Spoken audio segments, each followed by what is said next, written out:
Hello. So this video is about how you can humanize your work after AI has done the work.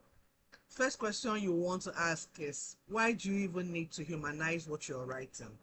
First, AI is a robot. We all know that. So whatever output AI has done for you is just a bunch of words that it has learned to string along due to patterns that it has been trained with. So it can be wrong and it can be right. When you're humanizing your work, it's time for you to take ownership of the work that you're doing. One easy way to humanize without is either you do it with tools or without tools. So I'm going to teach you how to do it without tools, and then how to do it with tools, but you still have to put in your own input. There is no point where we can just put in tools will humanize and then you take it like that, because they're all machines. They're all still robots being trained to do different things. So this is the time for you to now take ownership of the work you've done. First things first, if you're going to humanize without tools, it's very easy. Just read the work step by step, sentence by sentence, paraphrase everything in your own words. But if you do that way, you may not really be guided, because it may be hard for you to release all the robotic language. So, but first of all, how can you tell that your work is AI, apart from the fact that you know that your work is AI?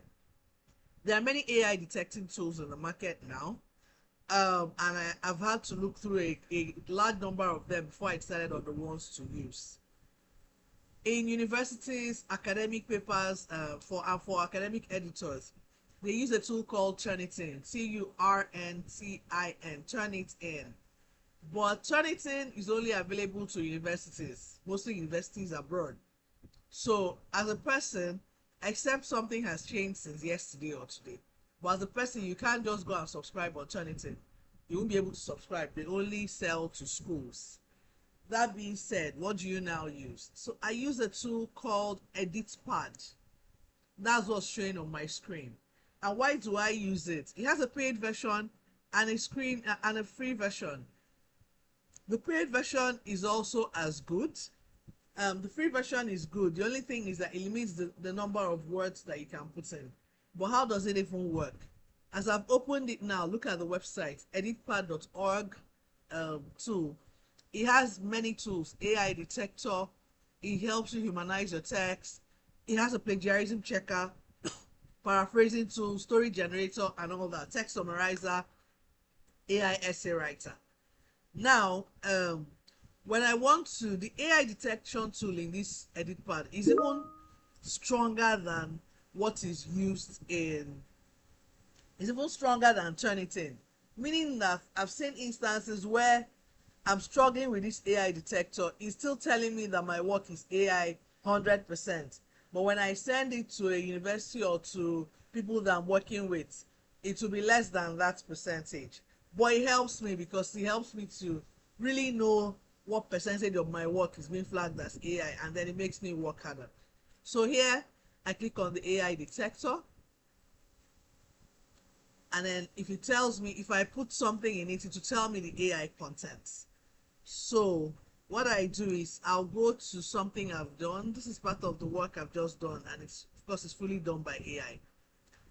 And if I paste it here now, I'm very certain that it will give me 100% written by AI. So I'll just paste it here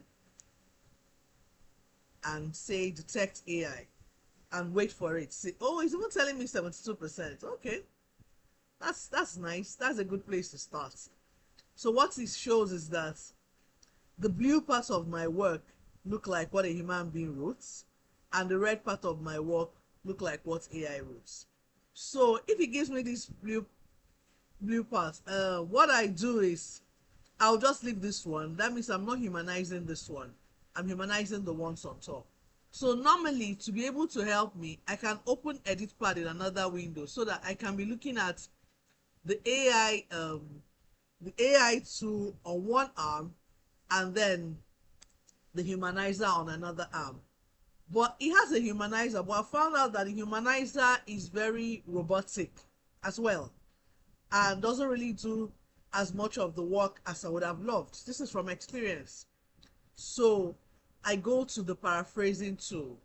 The paraphrasing tool helps me to paraphrase AI language. But look at what I do. It has different styles. It has the standard, the smooth, the rewarder, the formal, the simple. I go for the natural.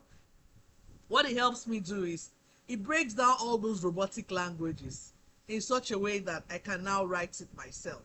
So what I'll do here is sometimes it's not foolproof, but I'll tell you what I'll do and the rules I follow when I'm humanizing so that it will be very easy for you.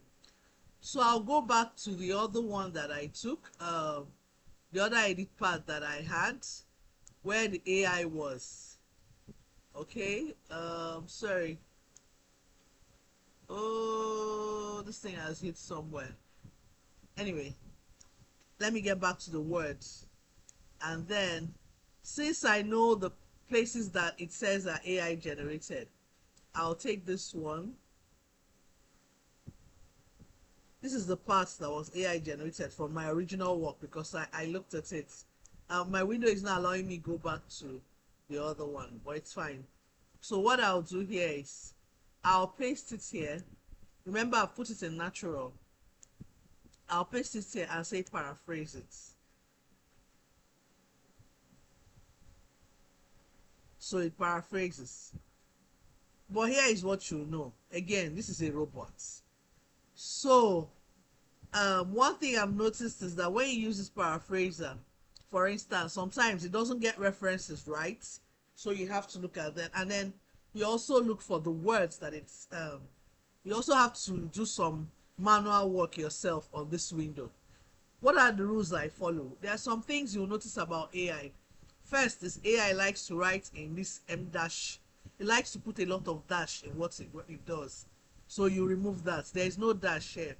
Two, I've also noticed that when AI is writing sentences, it likes to write examples within sentences. And if you check, those examples will still be somewhere in the work. So they're not necessary, and that's what loads your work with repetition. So I'll give you an example. Look at this first one now. The rise of artificial intelligence around the world has changed almost every day of our lives, including healthcare, finance, transportation, and this. You see this including, this is where the AI starts, or this is where the robotic thing starts. So I'll just remove the including. There's a temptation to want to leave it. But the thing is, if you check later in the work, you'll still see these things. But because AI is used to talking in that verbose, rambling manner, it will add that. So I remove it. Then there are some words that I know that AI likes to use. It likes to use words like nuance. I always remove it. And then I've told you this number one rule. Number two rule is, let's also see. AI likes to write sentences. I'm sure you remember your object and your subject. It likes to write object without subject or subject without object. You won't really notice, but it's when you're looking at it that you now realize that this sentence is not that complete, but I can complete it. So let me look at this one. However, the reach and impact of AI are not just limited to one country. So it's a short sentence. I could have left it like this, but instead I can continue it because you know that AI has sentence structures. Sometimes they count their words, but you won't know. Sometimes they count their number of words in a sentence, you won't really know. So I will think and say, okay, the reach and impact of AI are not just limited to one country. I'll put comma. Many countries have viewed this as concerning. Or I may just go back. I'm just writing, I'm not thinking well. But what I'm saying is, instead of just leaving it like this, look for something you add to make it your own. So they play a bigger role in global data sharing, observation, decision making, and figuring out how. Another thing is AI likes long and winding sentences, so you try and shorten them as well. Basically, what I'll advise is go through the work, read it, and own it. So my own rules may not work for you as well, but I've told you some telltale signs. One is the dash that AI likes to use. The other one is the fact that it likes to include a lot of examples within sentences, so you remove them. And then I found out that AI also likes to write in negative and positive at the same time. So I might tell AI to describe to me um, the way people live their lives in Lagos. It will now come and tell me the way people live their lives in Lagos, Nigeria is not only exemplary, but is interesting. So it will tell me it's not only this, but this. And then what I now do is I just remove that structure and paraphrase it in my own words. So what I'm trying to say is don't be lazy. AI has a tendency of trying to want to make you lazy. And because everything it writes looks really nice, so you want to take it as is. Please don't take it as is. That's when you now read. Just take the word that you read. AI has done the work. It has given you the structure. It has given you references. It has given you the context. So take the work, read it line by line, and put it in your own words. It may take a while, but it's worth doing so that by the time you know it, you paste it back in the AI detector and see how many and see what it will give you. If it gives you anything more than 20%, it's still a lot. The ideal is try to reach 5%. Sometimes it's very tough, especially if you're using a tool like EditPad that is really stubborn. But for me, in EditPad, when I start getting to 20%, I'll feel that I'm fine. Because if EditPad is in 20%, Turnitin is probably in maybe 10% or 5% or tell you 0%. So that's the way I measure it. There's also another tool you can use to detect AI. Grammarly has an AI detection tool as well. It is strong. It is not as strong as EditPad, but sometimes it levels up to Turnitin, sometimes it doesn't. Now I've been using a paid Grammarly for a long time, so I don't know to what extent um, the AI detection tool is to people who are not using the paid Grammarly. So, but usually here when you look at documents here, when you go to your Grammarly and open your document, sorry, I'm trying to find it. Um, when you go to your Grammarly and I just do my Grammarly and then paste words in it, I can do new documents. I can paste the same words I took.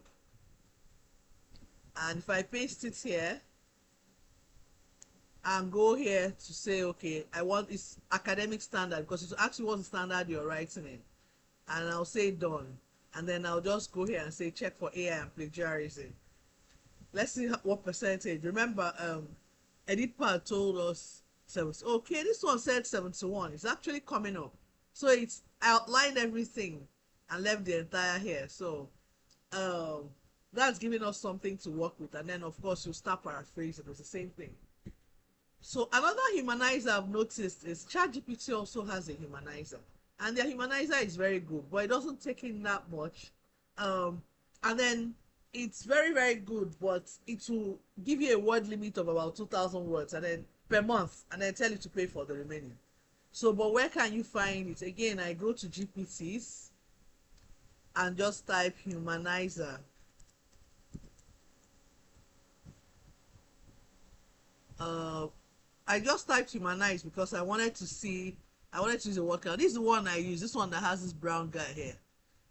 If you watch, it has 8 million users. One way to know the GPTs that people use very well is when you type that GPT and you check how many users. This one has 8 million users, so I just jumped there. But it likes people to pay. But anyway, I can just go and tell it, humanize this text for me, and it will humanize it. But like I said, it has a word count per month, so I don't even want to use it now so that I don't reduce my word count for 1 month. But I'm sure you have a hang of it, and if you have any questions, please reach out. But in summary, this is just how you can humanize the work you've done. Thank you.